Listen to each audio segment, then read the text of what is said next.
नमस्कार, हिमाचल अभी-अभी.com से मैं दिव्या। पेश है अब तक के मुख्य समाचार। ट्रक में ठूस ठूस कर भरे थे 42 मवेशी, पुलिस ने 2 लोगों को किया गिरफ्तार। 15 अगस्त के बाद अटल रोहतांग टनल का दौरा करेंगे रक्षा मंत्री राजनाथ सिंह। रूस की कोरोना वैक्सीन स्पुतनिक वी की पूरी दुनिया में भारी मांग, 20 देश कर चुके हैं प्री बुकिंग। जिसे जासूस समझकर लोगों ने माना गद्दार, बेकसूर निकले तो मिला 1,30,00,000 का मुआवजा। बेंगलुरु में कांग्रेस विधायक के घर पर उपद्रवियों का हंगामा, आगजनी, 2 की मौत, 110 गिरफ्तार। जीडीपी में आजादी के बाद की सबसे बड़ी गिरावट की आशंका, राहुल बोले मोदी है तो मुमकिन है। मथुरा एक्सप्रेसवे पर दर्दनाक हादसा, खड़ी बस में कैंटर ने मारी टक्कर, 4 की मौत, कई घायल। देश में संक्रमितों का आंकड़ा 23 लाख के पार, पिछले 24 घंटों में 60,961 नए मामले।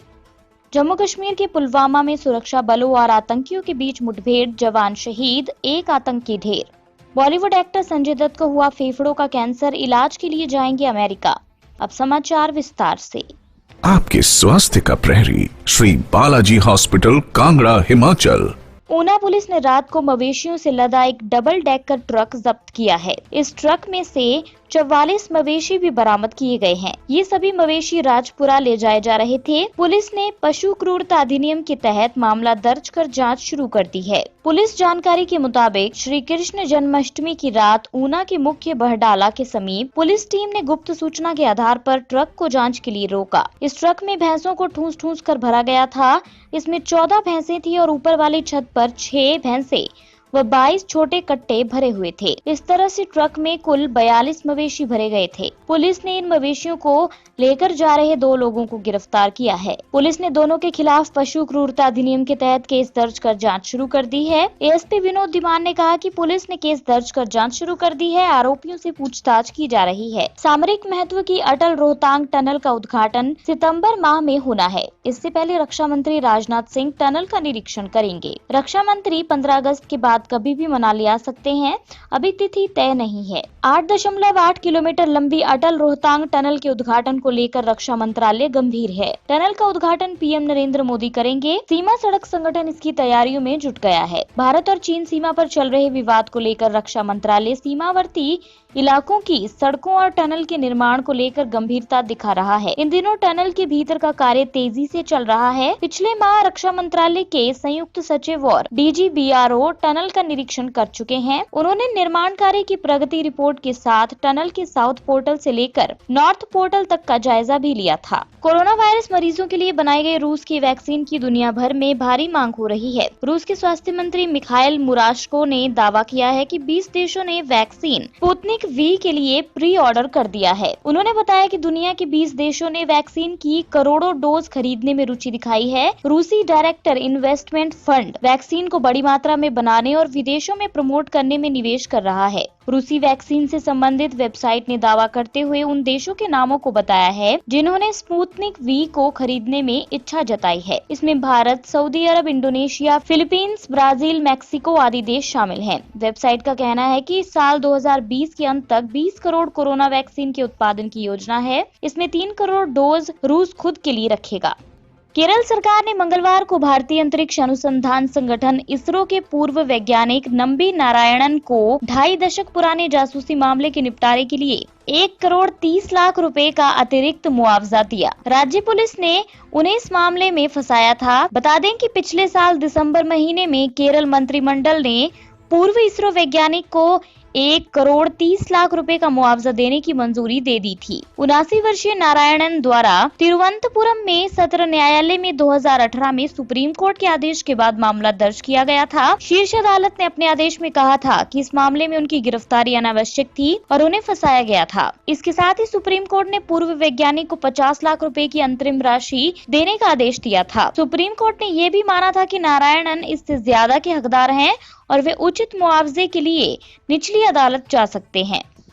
कर्नाटक के बेंगलुरु में कांग्रेस विधायक श्रीनिवास मूर्ति के भतीजे द्वारा कथित रूप से भड़काऊ सोशल मीडिया पोस्ट डालने के बाद हिंसा भड़क गई। नाराज लोगों की भीड़ ने विधायक मूर्ति के आवास पर तोड़फोड़ की। बड़ी संख्या में आए लोगों ने जमकर हंगामा किया और आगजनी भी की। भीड़ को काबू करने के लिए पुलिस को फायरिंग करनी पड़ी। इसमें 2 लोगों की मौत हो गई और 110 लोगों को गिरफ्तार किया गया है। विधायक के घर के बाहर अतिरिक्त बल तैनात कर इलाके में धारा 144 लागू कर दी गई है। इधर दूसरी ओर पुलिस ने मामला दर्ज कर सोशल मीडिया पर भड़काऊ पोस्ट डालने के आरोपी नवीन को गिरफ्तार कर लिया है। अन्य समाचार ब्रेक के बाद। Shri Balaji multi speciality hospital Kangra, जहां आपको एक ही छत के नीचे मिले बेहतरीन चिकित्सा सुविधाएं, cardiology, laparoscopic, general surgery, neuro surgery, orthopaedics, paediatric, radio diagnosis, urology, gastroenterology, ophthalmology, pathology, medicine, anaesthesia और डेंटल जैसी अत्याधुनिक और बेहतरीन चिकित्सा सुविधाएं, 24 घंटे इमरजेंसी सुविधा, 9 बेड के साथ critical care unit, cardiac monitor और डिफिब्रिलेटर्स, सेंट्रल ऑक्सीजन लाइन और वेंटिलेटर सुविधा। हिमाचल प्रदेश के सबसे बड़े निजी स्वास्थ्य सेवा प्रदाताओं में से एक Shri Balaji multi speciality hospital Kangra राष्ट्रीय स्वास्थ्य बीमा योजना के साथ सूचीबद्ध Shri Balaji multi speciality hospital Kangra BPL परिवारों के लिए अस्पताल में कैशलेस भर्ती होने के साथ ही ईसीएच की भी सुविधा। हमारा पता Shri Balaji multi speciality hospital, Balaji Vihar, Ujjain, Kangra. संपर्क करें 9218411108 पर। Shri Balaji multi speciality hospital Kangra.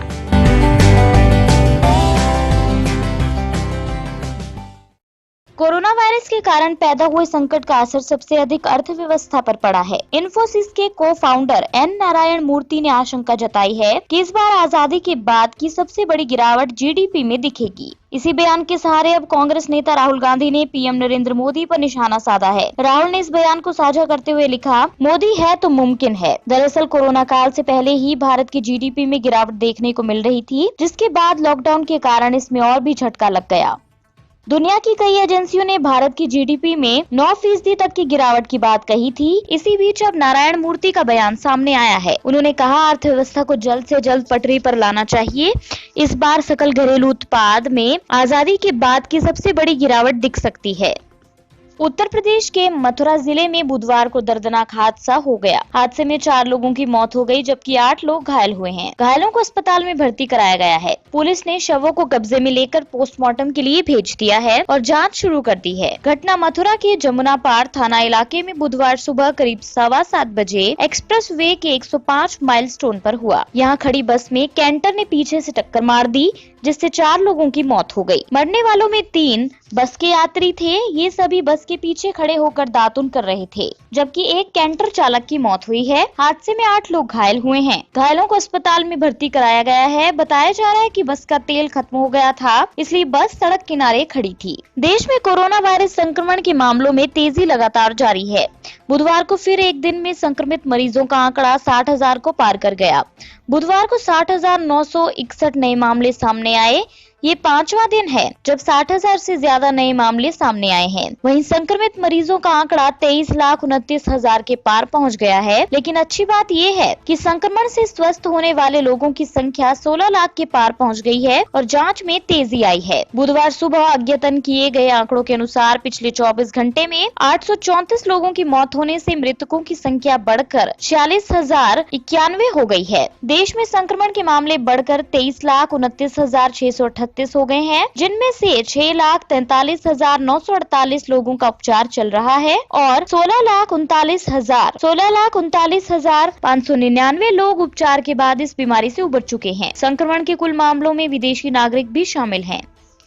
Jammu Kashmir के पुलवामा में सुरक्षा बलों और आतंकियों के बीच मुठभेड़ चल रही है। मुठभेड़ में सुरक्षा बलों ने एक आतंकी को मार गिराया है, जबकि एक जवान भी शहीद हुआ है। फिलहाल इलाके में सर्च ऑपरेशन जारी है। दरअसल खुफिया एजेंसियों को सूचना मिली थी कि पुलवामा जिले के कमराजीपोरा में एक बाग में आतंकी छिपे हैं। सूचना मिलते ही सुरक्षा बलों ने इलाके को घेर लिया और इलाके में तलाशी अभियान चलाया। खुद को घेरा देख आतंकियों ने सुरक्षा बलों पर फायरिंग कर दी। सुरक्षा बलों ने भी जवाबी कार्रवाई की। हालांकि कार्रवाई के दौरान एक जवान भी शहीद हो गया है, लेकिन एक आतंकी भी मारा गया। सुरक्षा बलों ने फिलहाल इलाके में सर्च ऑपरेशन चला रखा है।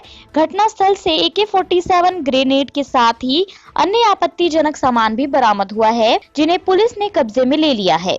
बॉलीवुड एक्टर संजय दत्त को फेफड़ों का कैंसर हो गया है। उनकी ये बीमारी 3रे स्टेज पर है।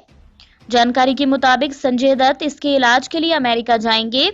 संजय दत्त ने सोशल मीडिया के जरिए फैंस को ये जानकारी दी थी कि वो अपने मेडिकल ट्रीटमेंट के चलते कुछ समय के लिए काम से ब्रेक ले रहे हैं। इस ट्वीट के बाद फैंस की चिंता बढ़ गई थी। अब उनकी कैंसर की बीमारी के बारे में सुनकर फैंस हैरान हैं और सोशल मीडिया पर उनके लिए दुआएं मांग रहे हैं।